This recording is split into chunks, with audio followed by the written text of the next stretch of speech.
बुलेटिनची सुरुवात करूया महत्त्वाच्या बातमी। दिल्लीतील जंतर मंतरवर आंदोलकांवर लाठीचार्ज करण्यात आला आणि या प्रकरणी जनहित याचिकेवर पुढच्या 11 सप्टेंबरला सुनावणी होणारे सीसीटीव्ही फुटेज जतन करण्याचे निर्देश देण्यात आले। दिल्ली उच्च न्यायालयाने केंद्र सरकार आणि दिल्ली पोलिसांना नोटीस देखील बजावली। या क्षणाची महत्त्वाची बातमी आपण बघतोय। दिल्लीतील जंतर मंतरवर आंदोलकांवर लाठीचार्ज प्रकरणी जनहित याचिकेवर 11 सप्टेंबरला सुनावणी होणार आहे। फ्रेमवरती तुम्ही लाईव्ह देऊ शकता का? फ्रेमवरती लाईव्ह देऊ शकता का? फ्रेम ही देतो, ऑडिओ हा देतो। चालेल ना? हा तू कर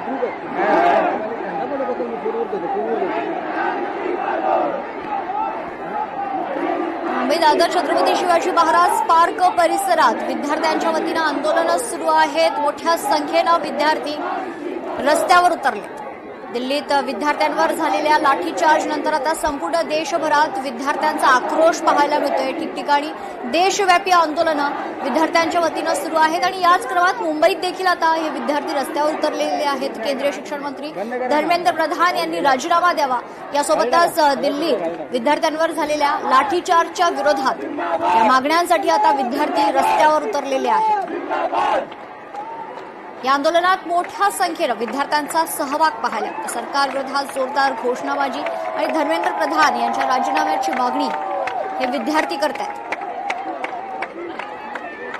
मुंबई शिवतीर्थ परिसरात विद्यार्थी आंदोलकांची धडक पाहायला मिळते।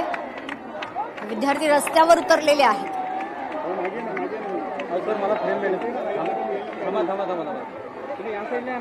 सोनम वांगचुक यांच्या समर्थनार्थ देशव्यापी आंदोलनं विद्यार्थ्यांची होत आहेत आणि याच क्रमात मुंबईतील शिवतीर्थ परिसरात देखील मोठ्या संख्येनं तरुण वर्ग जो आहे तो रस्त्यावर उतरलेला आहे।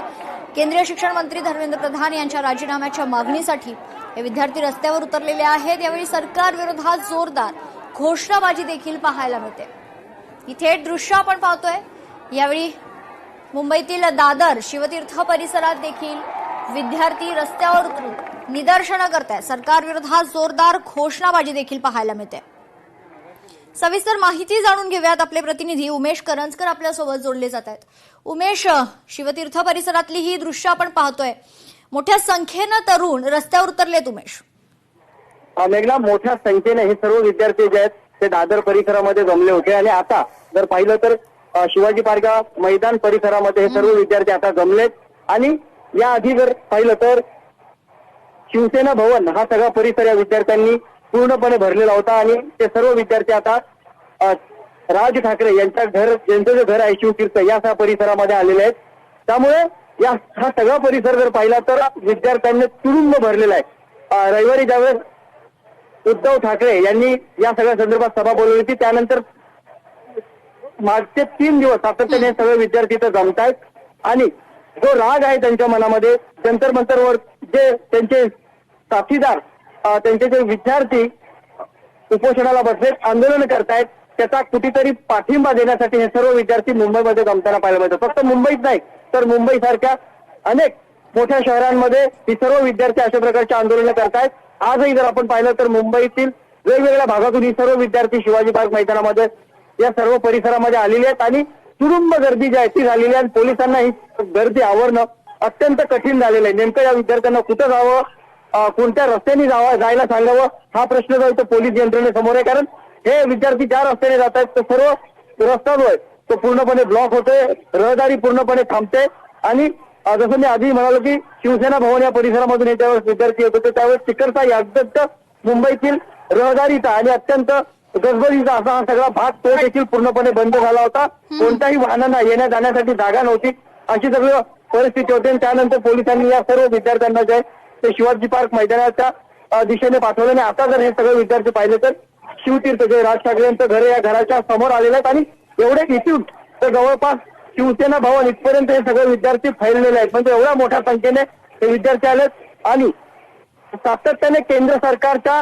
विरोधात घोषणाबाजी होताना आपल्याला पाहायला मिळते। कारण ज्या पद्धतीने नीट पेपर प्रकरणामध्ये अजूनही केंद्र सरकारने काही निर्णय घेतलेला नाहीये, धर्मेंद्र प्रधान यांचा जो राजीनामा मागितला येतोय तो घेतला गेलेला नाहीये आणि ज्या पद्धतीने सोनम वांगचुक यांना उपोषण स्थळावरून हलवलं आणि त्या तिथे ज्याप्रमाणे देशविरोधच्या जंतर मंतरवर विद्यार्थ्यांवर लाठीचार्ज करण्यात आलेला त्याचा राग या सर्व विद्यार्थ्यांच्या मनामध्ये, आणि त्यामुळे ही जोरदार घोषणाबाजी जी आहे ती विद्यार्थ्यांची शिवाजी पार्क मैदान परिसरामध्ये झालेली आपल्याला पाहायला मिळते. उमेश, जसं तुम्ही सांगितलं की गेल्या जवळजवळ 3 दिवसांपासून मुंबईत याच परिसरात विद्यार्थी जमतायत, आंदोलनं करतायत.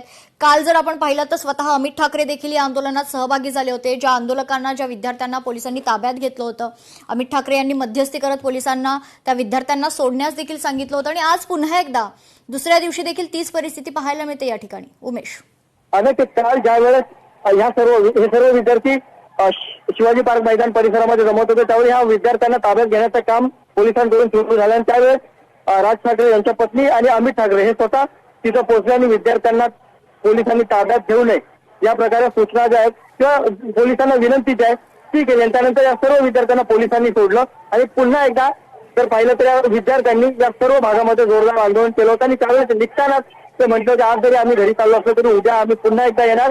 आम्ही आमचं जे जंतर मंतरवर आमचे जे साथीदार आहेत, आमचे जोडीदार आहेत, ते आंदोलन करतात, आमचे सहकारी विद्यार्थी ते आंदोलन करतात, त्यांना पाठिंबा देण्यासाठी कुठेतरी जरी आम्ही आता जंतर मंतरला पोहोचू शकत नसलो, आम्ही तिकडे जाऊ शकत नसलो, तरी मुंबईतून रस्त्यावर उतरून त्या आंदोलनाला आम्ही पाठिंबा देऊन त्याच पद्धतीने आजही ते दादरच्या शिवाजी पार्क मैदानामध्ये सर्व विद्यार्थी जमलेत आणि शेकडो विद्यार्थी आहेत.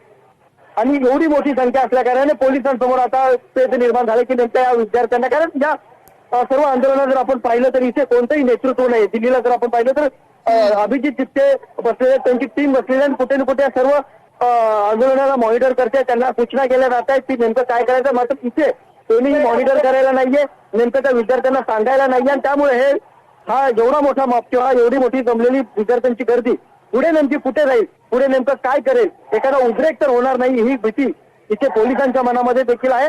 आणि त्यामुळे एकूणच हा सगळा परिसर पाहिला तर विद्यार्थ्यांनी आणि सर्व तरुणांनी गजबजलेला आहे आणि एकच मागणी केली जाते की धर्मेंद्र प्रधान यांचा राजीनामा झाला पाहिजे. निश्चित. धन्यवाद उमेश, आपण दिलेल्या सविस्तर माहितीसाठी. तर देशभरात नीट UG 2026 पेपर फुटी प्रकरणावरून विद्यार्थ्यांचा संताप दिवसेंदिवस वाढतोय.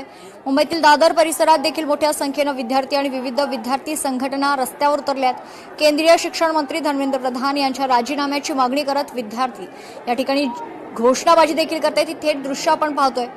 खरं तर पेपर फुटीच्या आरोपांनंतर आता देशभरात विद्यार्थ्यांचा एकच आक्रोश पाहायला मिळतो. दिवसेंदिवस हा आक्रोश वाढतच चाललाय. दादरमध्ये जमलेल्या विद्यार्थ्यांनी परीक्षा व्यवस्थेवरील विश्वास डळमळीत झाल्याचा आरोप करत यावेळेस ते विद्यार्थी घोषणाबाजी करतात.